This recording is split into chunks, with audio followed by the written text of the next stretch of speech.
أعوذ بالله من الشيطان الرجيم وأصحاب الشمال ما أصحاب الشمال في سموم وحميم وظل من يحموم لا بارد ولا كريم إنهم كانوا قبل ذلك مترفين.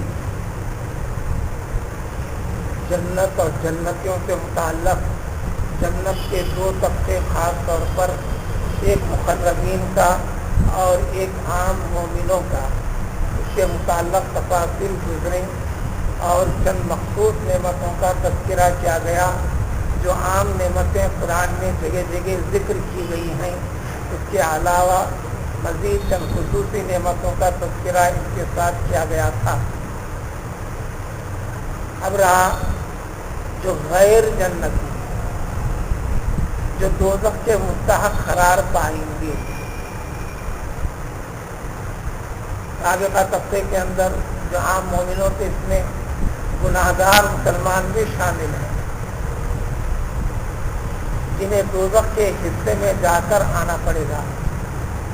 نبی کریم صلی اللہ علیہ وسلم کی شفاعت عظمیٰ کے بعد وہ بھی سابقہ ذکر کی گئی جنت اور اس کی نعمتوں میں شامل ہیں. شرط یہ ہے کہ ایمان باقی رہے، آخر وقت تک، آنکھ کے نکلنے تک مرتد نہ ہوا ہو. بڑے گناہ سے اس کی توبہ نہیں کیا تھا تو وہ سزا بھگتنا پڑے گا. اب دوزخ کے جو 7 طبقے ہیں اس میں سے ایک طبقہ خالی ہو جائے گا جو گناہگار مسلمانوں کے لیے مخصوص تھا، وہ ختم ہو جائے گا. 6 طبقے ہمیشہ کے لیے باقی رہیں گے، جس کی تفصیل قرآن جگہ جگہ ذکر کیا ہے. یہاں پر ان دوزخیوں کے احوال کا تذکرہ ہے، اور یہ احوال ان کو کس لیے ہیں، اس کی وجوہات کا تذکرہ ہے. ایک ہے یہ اصحاب شمال ہیں. یمین سیدھے جانب کو کہتے ہیں، شمال بائیں جانب کو کہتے ہیں. سیدھے ہاتھ کو یمین کہتے ہیں، بائیں ہاتھ کو شمال کہتے ہیں. سیدھے جانب کو بھی یمین کہتے ہیں، بائیں جانب کو بھی شمال کہتے ہیں. جنتیوں کے نام اعمال ہر شخص کو انفرادی طور پر اس کا عمل نامہ دے دیا جائے گا. جنتی کا ہاتھ خود بخود آگے بڑھے گا، آگے سے دیں گے، یعنی استقبال کرتے ہیں. نام اعمال سیدھے ہاتھ میں ملنا، سامنے سے ملنا، یہ خود اعزاز ہوگا کہ جنت میں جانے کی علامت ہوگی. حساب و کتاب کی منزل سے آسانی سے گزرے گا، لیکن حساب و کتاب کی منزل سے گزرنا تو پڑے گا. بائیں جانب اور بائیں جانب کے ہاتھ میں دیے جانے والے اعمال، ان کا ہاتھ آگے بڑھ نہیں پائے گا، ہاتھ پیچھے جائے گا. وہ اپنا ہاتھ پیچھے کر کے نام اعمال لیں گے، یعنی ان کی صورتیں تک دیکھنا گوارا نہیں کریں گے فرشتے. یہ علامت ہوگی ان کے دوزخیوں کی دوزخ میں داخل ہونے کی. جس کی تقدیر اچھی ہو، جس کے لیے خوشی کے موقع ہوں، خوشی کے کام کو انجام دینے کے لیے نکل پڑا ہو، دنیا میں بھی یہ ایک مستقل فن ہے. سارے علوم کے بعد آنے لگتا ہے. آپ کا ایک اہم کام ہے، وہ ہونے والا ہے، تقدیر میں ہونا ہے. آپ اپنے گھر سے نکلتے ہیں، راستہ دوسروں کے لیے تنگ ہے، چلتے ہوئے، سواری میں ہو کے، پیدل. جو آگے بڑھتے ہیں دوسرے کے لیے رکاوٹیں کھڑی ہوتی ہیں، کہیں ازدحام کی، یعنی ٹرافک وغیرہ کی، وغیرہ وغیرہ. لیکن جب آپ کا کام بننے کو ہے تو آگے بڑھتے ہیں تو خود بخود اس ٹرافک میں بھی جو آپ آگے بڑھتے ہیں تو راستہ نکل پڑتا ہے، آپ آسانی سے پار ہونے لگتے ہیں، آخر اپنی منزل تک پہنچ جاتے ہیں اور آپ کا کام ہو جاتا ہے. یہ کبھی غور کرتے چلو، ایک مستقل فن ہے. تو میں آپ کو انعام اور کامیابی والی منزل جب آپ کی خدمت میں ہے تو منزل تک پہنچنے تک کے راستے میں بھی وہ علامت خوشیوں کے، مبارکبادی کے قدرت نے تیار کر رکھے ہیں. تو یہ آخرت کا معاملہ ہے.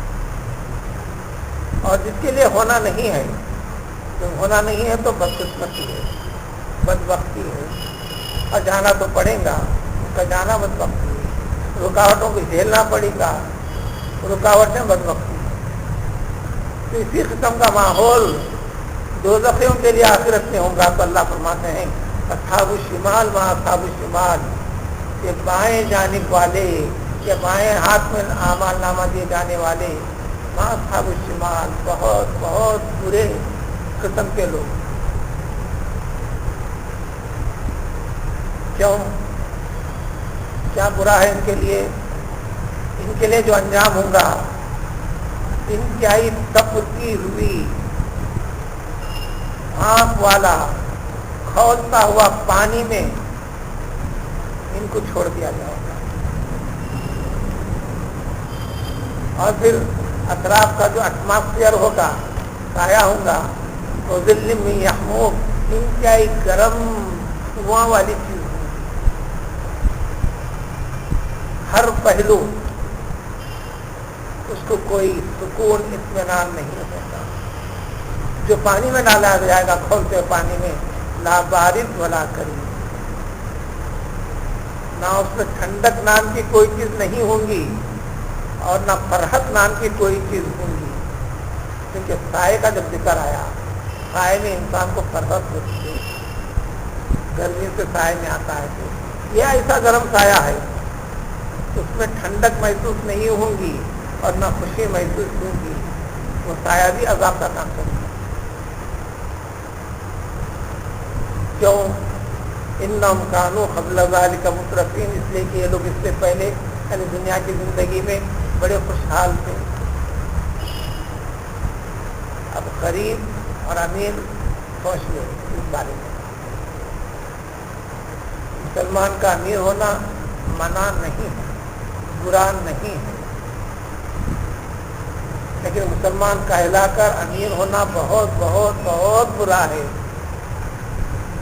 جب وہ اپنے مال کو صرف اپنی ذات کے حد تک محدود کر لیتا ہو، اس سے ہٹ کر اس کے لیے دل کھلتا نہ ہو، ہاتھ کھولتا نہ ہو، اس میں بخالت سے جس قدر کام لے گا اس قدر اس کے لیے برا ہے۔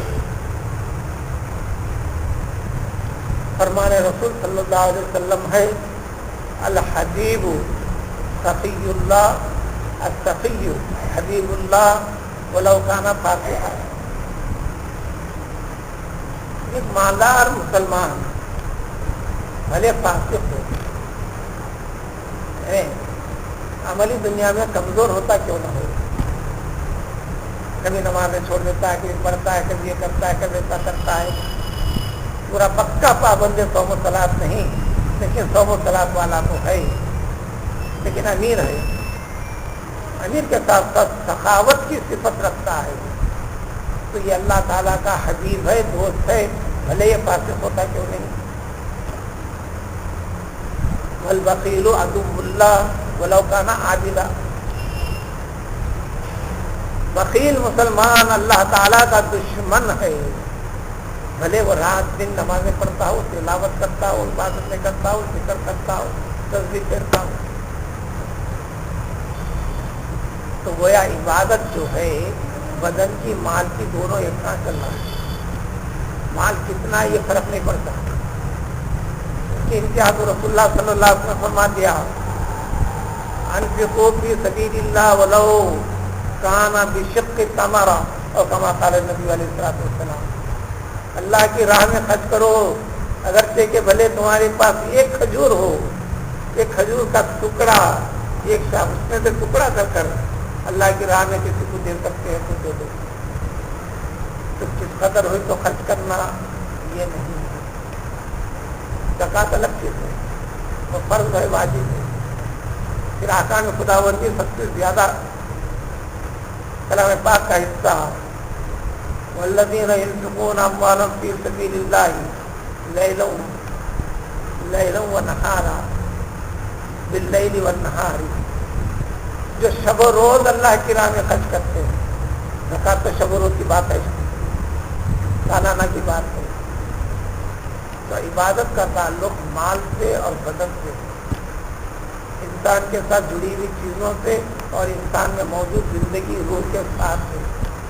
یہ ذکر شغل عبادت وغیرہ یہ بدن سے تعلق ہے.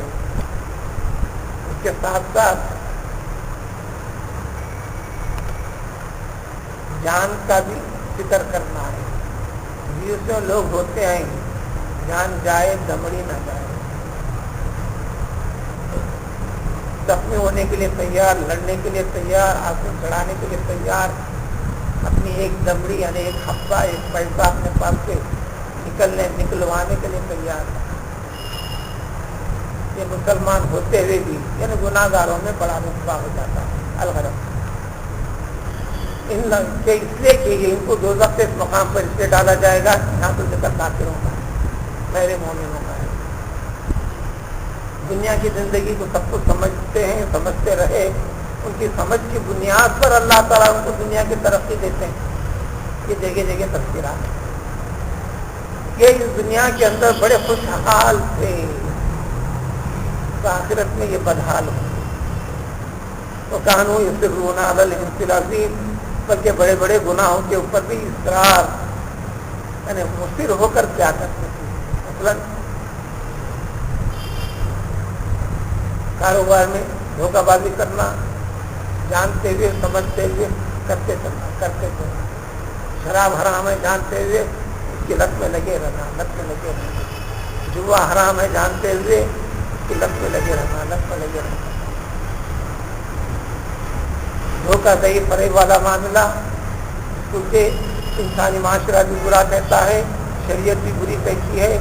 جس کو معاشرہ برا کہتا ہو، شریعت بری کہتے ہو، اس کو کہتے ہیں فحشا. وہ کرنے والا فاحش، عورت ہے تو فاحشہ، آدمی ہے تو فاحش.